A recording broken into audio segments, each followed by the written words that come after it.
Are you really laughing at that old pilot's jacket? The hangar door clinked softly as dawn slid across its faded leather, while two mechanics smirked in the early chill. They scoffed, saying some grandma must have flown it, never knowing how their mockery pressed against a history bigger than their jokes. But when the sleeve stirred against still air, the S9 patch caught a thin beam of gold, and the silence tightened like a heartbeat learning to speak. Still quiet, men leave echoes too. Let me take you back.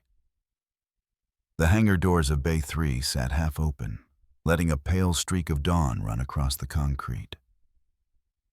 It caught the edge of an old pilot's jacket, hanging alone in locker 14, the leather faded, the shoulders softened by years of weather and wear. The place was still quiet enough to hear the hum of the sodium lights overhead. But a draft pushed through the gap in the door and set one sleeve swaying slowly. Two young mechanics noticed it first. They were leaning over a toolbox, sipping from paper cups that steamed in the morning chill. One of them snorted and nudged the other with an elbow. "Whose grandma pilot flew this relic," he said, half laughing, half trying to sound braver than he felt in the early silence. Cal Turner was sweeping near the workbench, the push of the broom steady, unhurried. At 58, with a Navy career long behind him, he moved with the kind of patience only someone who'd had real noise in his life could earn. He didn't look up at the laughter, though he heard every note of it. He only shifted the broom a little slower across the floor. Lily sat at the small folding table near the corner, kicking her feet back and forth under the chair. She had a half-finished drawing in front of her blue skies, a tiny plane, too many stars. But she glanced toward the jacket when she heard the boys laughing. "Dad, why do they laugh?" she asked, her voice soft, unsure whether she was supposed to understand the joke. Cal rested both hands atop the broom handle and glanced at her. "Sometimes folks laugh at what they don't understand," he said gently, giving her a small, reassuring nod. The two mechanics weren't done. "Probably just thrift store junk," one said, walking past the jacket without a second look. "Doesn't even look real." Lily frowned, studying the faded leather from where she sat, as if trying to imagine the shape of the person who once wore it. Cal followed her gaze. The jacket held its own kind of quiet, the kind that made everything around it feel a little louder than it needed to be. He pushed the broom aside and reached for his cup on the workbench. The coffee had cooled, losing the last of its steam. He took a slow sip anyway, and murmured almost to himself, "Hangar coffee tastes like someone reheated last week's bravery." Lily giggled. It loosened the air for a moment. The draft came back stronger this time, and the sleeve of the jacket lifted again. Light glinted off a patch near the shoulder S9, the stitching worn thin, the thread frayed just enough to catch the beam from the lights above. Cal's eyes stopped there, holding for a moment longer than he meant to. Outside, the wind shifted, brushing the metal siding of the building. Inside, everything stilled. Yet the jacket moved again, a faint, deliberate sway that didn't seem to match the direction of the breeze. Cal narrowed his eyes. Lily sat up straighter. Even the two mechanics hesitated mid-step, looking back over their shoulders. No one had gone near it. No one had even walked close enough to stir the air beside it. And still the jacket moved once, then again, like someone invisible had touched it and let go. Cal felt the weight of the morning before it fully settled in. The chatter of the crew drifted through the hangar like static, a low mix of curiosity and impatience. He kept wiping down the workbench, letting the cloth pass over each bolt and wrench, as though the simple rhythm could hold the day steady. Two mechanics stepped closer to him, looking at the jacket in the locker, as if it were some kind of puzzle they were owed answers to. One crossed his arms, the other leaned in with a smirk. "Why protect a dead woman's jacket, old man?" the first asked, not bothering to lower his voice. Cal set the cloth aside. It belonged to someone who earned her wings, he said calmly, the words laced with a kind of quiet respect that didn't need volume to be heard. They exchanged a look halfway between disbelief and amusement, then walked off with a muttered comment about people holding on to things that didn't matter anymore. Cal turned back to the jacket. A bit of dust clung to the shoulder, and when he brushed it away, the patch came into clearer view. Sparrow 9. The stitching was worn, the edges soft, but the emblem still held its shape like a promise waiting to be remembered. Before he could step away, a voice from the office doorway called his name. The manager stood there with a clipboard tucked under one arm, his expression steady but not warm. "Got a minute?" he asked. Cal followed him inside. The fluorescent lights hummed overhead, casting a pale shine across the metal filing cabinets. The manager sighed as he set the clipboard down. "We're reviewing labor hours," he said. "Image matters for the hangar and, well, some folks think certain things give the wrong impression." Cal understood the subtext instantly. "You're talking about the jacket." "I'm talking about the atmosphere," the manager replied. "This place needs to look professional. I'm not saying we're cutting your hours, but we're considering adjustments." Cal nodded once, keeping his face still. The conversation ended without resolution, but the message lingered behind him as he stepped back into the open air of the hangar.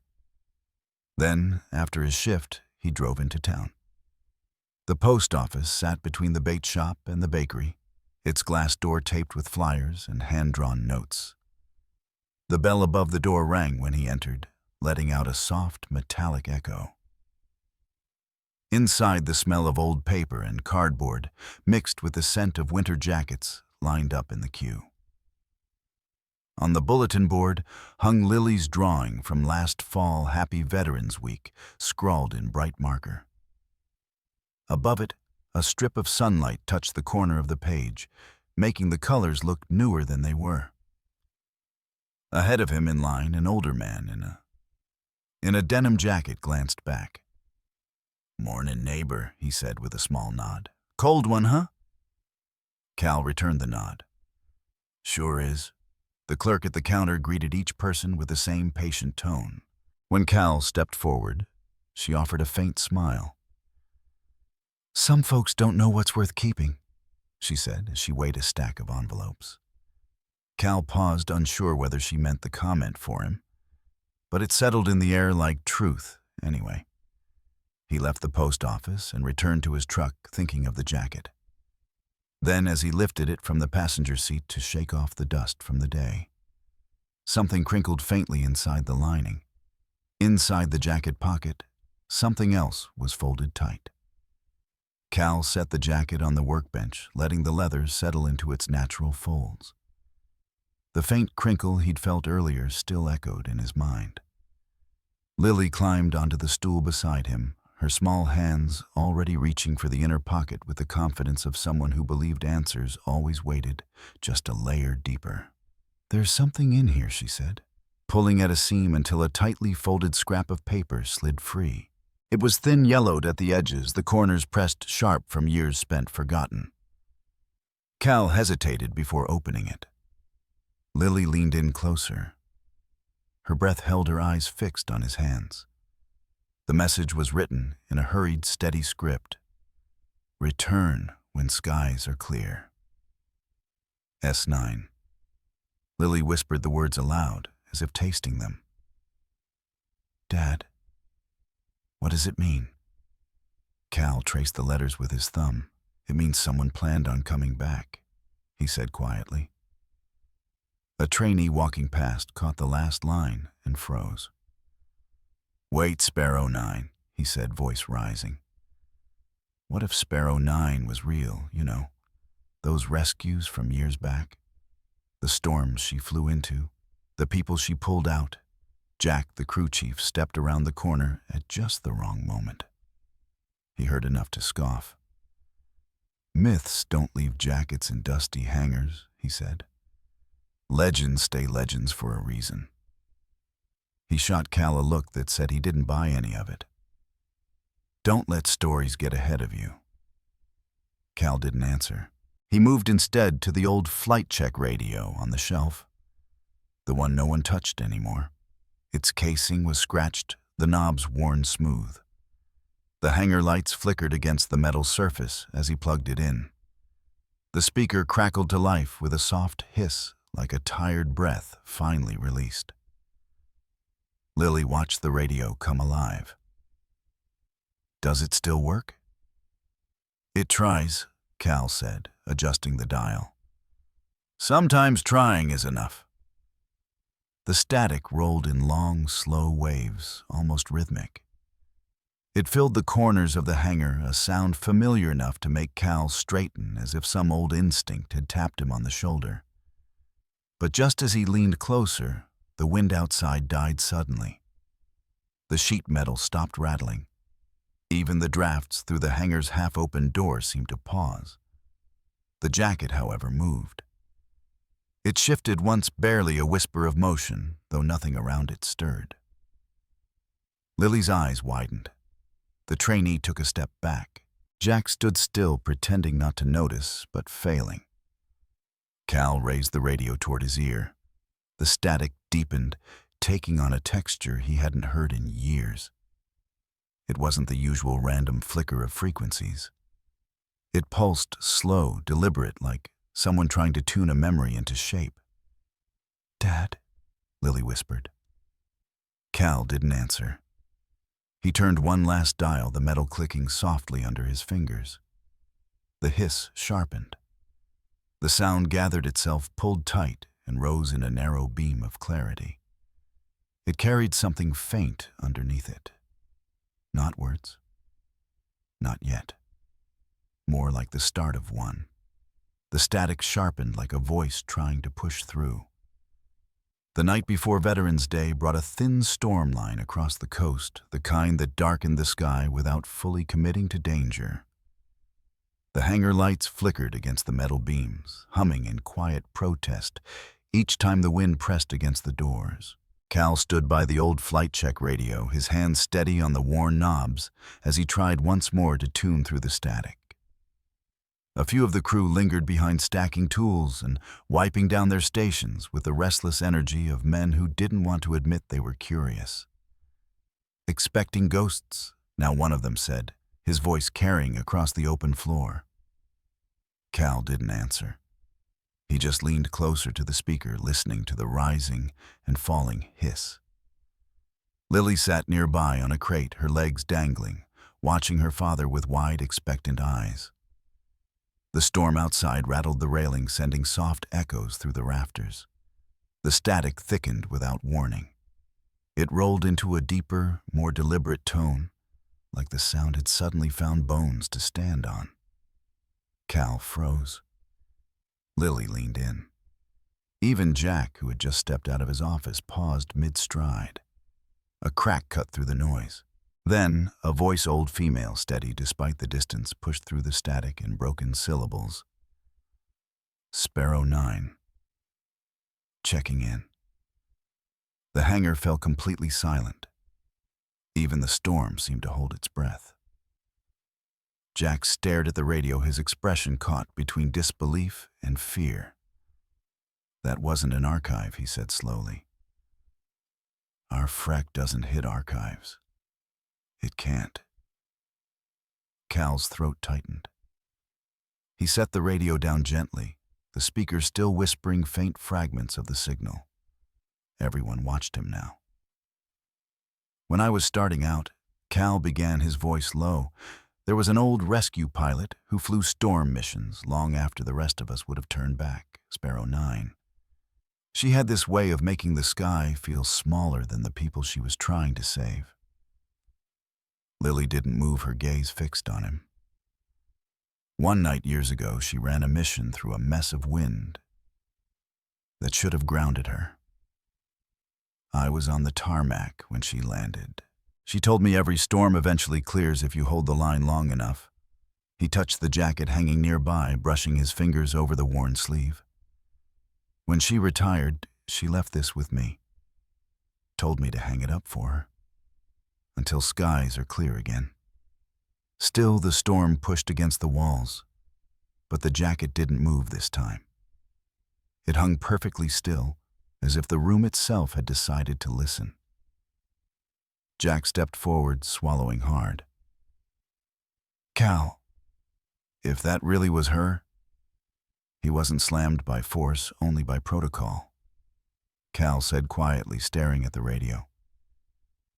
Sometimes rules keep the truth waiting longer than it should. The room shifted then. Not physically, but in the way the men stood. Less mocking, more humbled, as though something old and honorable had walked gently past them. The radio crackled again. A single green light blinked on the panel, soft, brief, unmistakable. It pulsed once, like a salute. Then the line went quiet. Veterans Day morning rose with a clear, gentle light that stretched across the hangar floor like a calm breath after a long night. The storm had passed, leaving the air washed clean and quiet.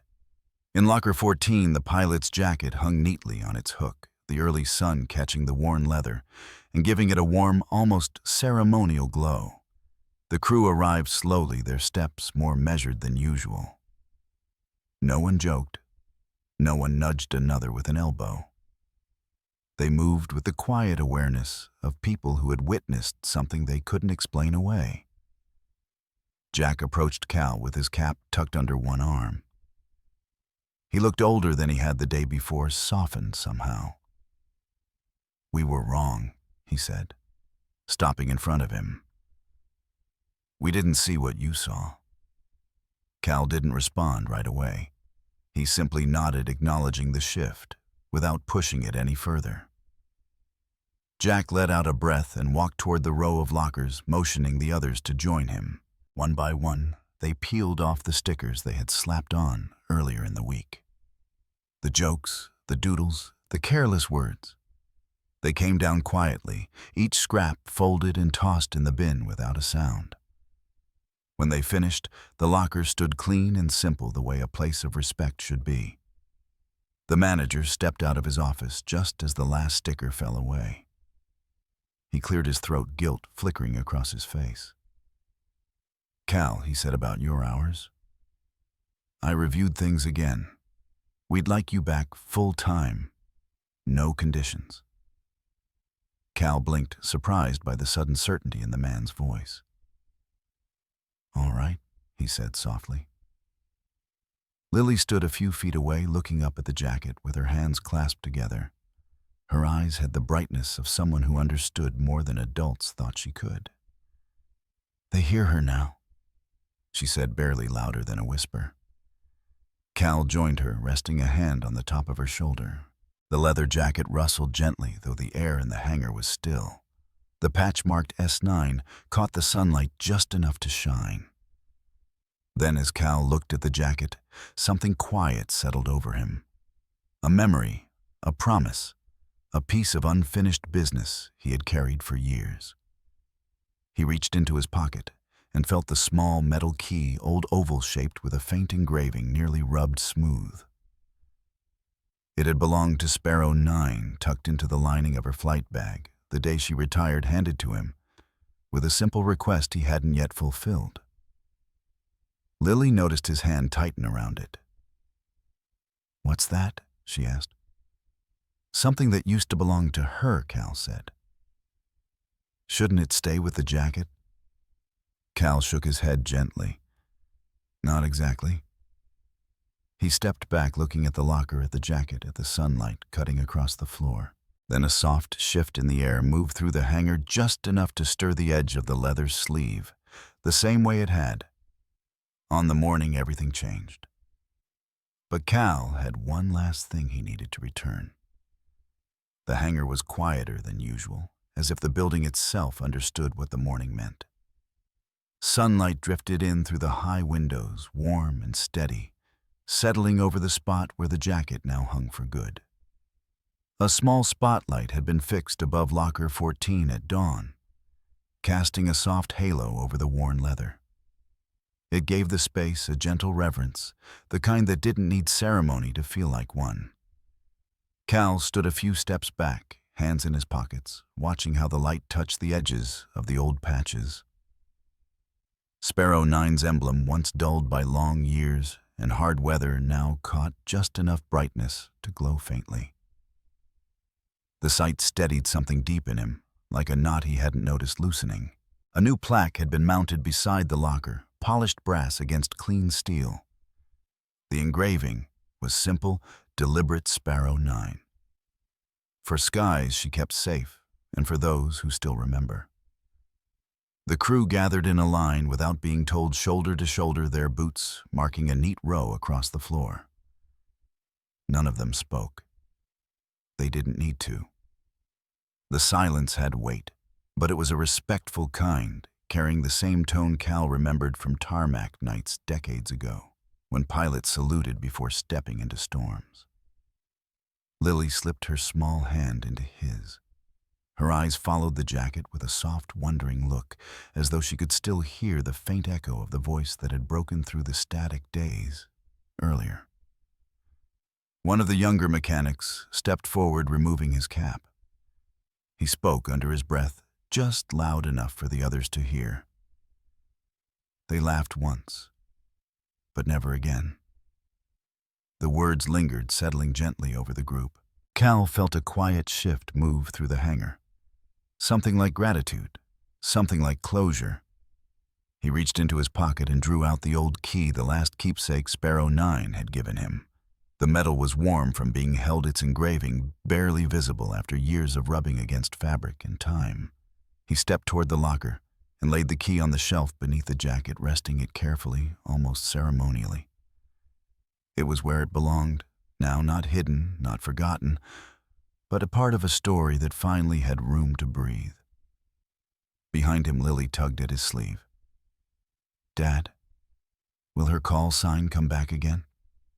Cal turned, meeting her hopeful eyes with a small, steady smile. "It already did, sweetheart," he said. "And it changed this whole place." A soft hush moved through the rafters, and somewhere above, a faint pulse of static drifted from the old flight check radio, barely there, but warm like a gentle goodbye carried on a distant frequency.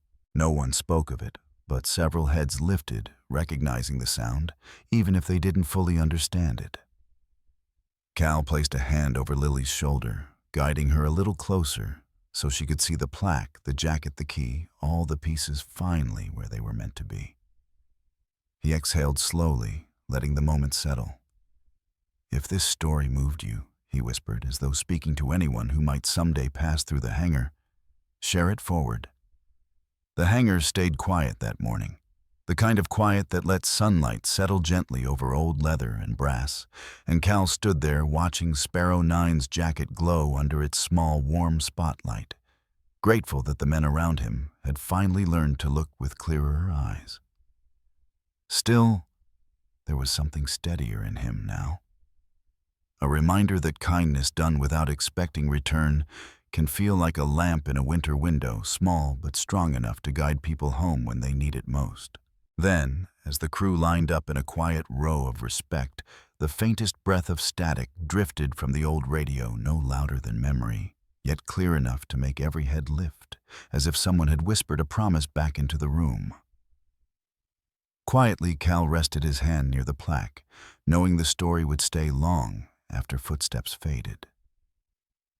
And in that soft-held moment, the jacket stayed, and so did she.